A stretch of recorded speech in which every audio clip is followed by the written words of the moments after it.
Bismillahirrahmanirrahim. Assalamualaikum warahmatullahi wabarakatuh. Alhamdulillahirabbil alamin wa bihi nasta'in wa ala umri dunya waddin.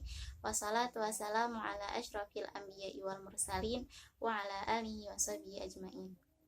Yang terhormat dosen pengampu mata kuliah Sejarah Peradaban Islam, Dr. Hajah Ratu Suntiah MAG dan Dr. Fajar Farham Hikam SSY MPDI. Perkenalkan, saya Hazimatul Fatina Az-Zahra, mahasiswi Pendidikan Bahasa Arab semester 2, kelas B. Dalam kesempatan kali ini, saya akan sedikit mengulas kembali terkait materi yang telah disampaikan pada pertemuan ketiga, yaitu mengenai masa Nabi Muhammad SAW. Nabi Muhammad merupakan putra dari pasangan Abdullah dan Aminah binti Wahab. Beliau lahir pada hari Senin, tanggal 12 Rabiul Awal tahun Gajah atau bertepatan dengan 20 April 570 Masehi. Kemudian Nabi Muhammad pada dalam kandungan usia Siti Aminah, pada saat usia kandungannya 6 bulan, beliau itu ditinggal wafat oleh ayahnya yang bernama Abdullah. Kemudian akhirnya beliau masih dalam kandungan, kemudian beliau lahir. Nah, pada saat Rasulullah berusia 6 tahun, beliau ditinggal wafat oleh Aminah.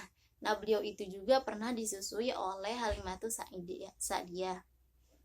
Kemudian beliau setelah ditinggal wafat oleh ibundanya, beliau diasuh oleh kakeknya hingga usia 8 tahun. Pada saat Nabi Muhammad berusia 8 tahun, beliau pula ditinggal wafat oleh kakeknya yang bernama Abdul Muthalib, hingga akhirnya Rasulullah diasuh oleh Abu Thalib, pamannya.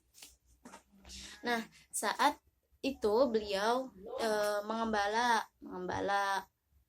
kambing, domba gitu, hingga akhirnya pada usia Nabi menginjak 13 tahun sampai 15 tahun itu, pada usia remajanya Nabi, beliau diajak berdagang dalam lingkup internasional oleh pamannya Abu Thalib. Hingga akhirnya beliau dapat amanah dari saudagar kaya untuk memperdagangkan dagangannya. Kemudian itu saudagar kayanya itu bernama Siti Khadijah. Nah, setelah Rasulullah berdagang dengan dagangannya milik saudagar kaya tersebut, beliau itu bersikap budi pekertinya itu sangat baik, hingga Siti Khadijah tertarik kepada beliau. Padahal saat itu usia Rasulullah dengan Siti Khadijah itu terpaut sangat jauh. Nah, kemudian Khadijah begitu kagum gitu kepada sikap budi pekertinya Rasul, hingga akhirnya Khadijah memiliki niat untuk melamar Rasulullah. Nah, di situ beliau Siti Khadijah dilamarkan oleh Maisarah, dikasih tahu perihal budi pekertinya Rasul itu bagaimana. Kemudian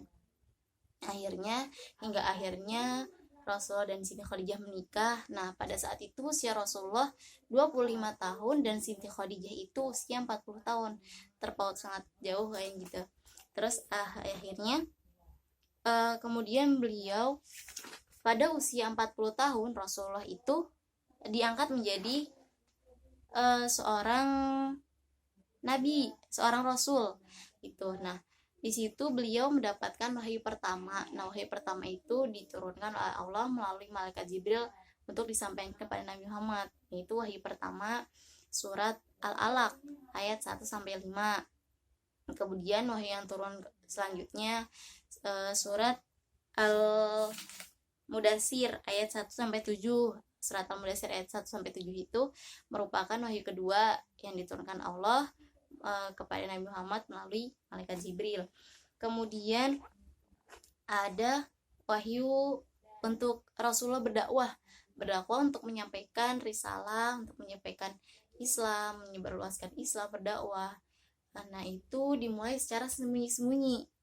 Nah, di situ ada perintah dalam Quran surat Asy-Syura ayat 214. Di situ Allah menurunkan wahyu agar beliau Nabi Muhammad itu berdakwah, menyebarkan Islam secara sembunyi-sembunyi, yaitu kepada kerabat terdekatnya dulu, kepada istri, kepada Siti Khadijah, kemudian kepada keluarganya, kepada para sahabat, seperti itu.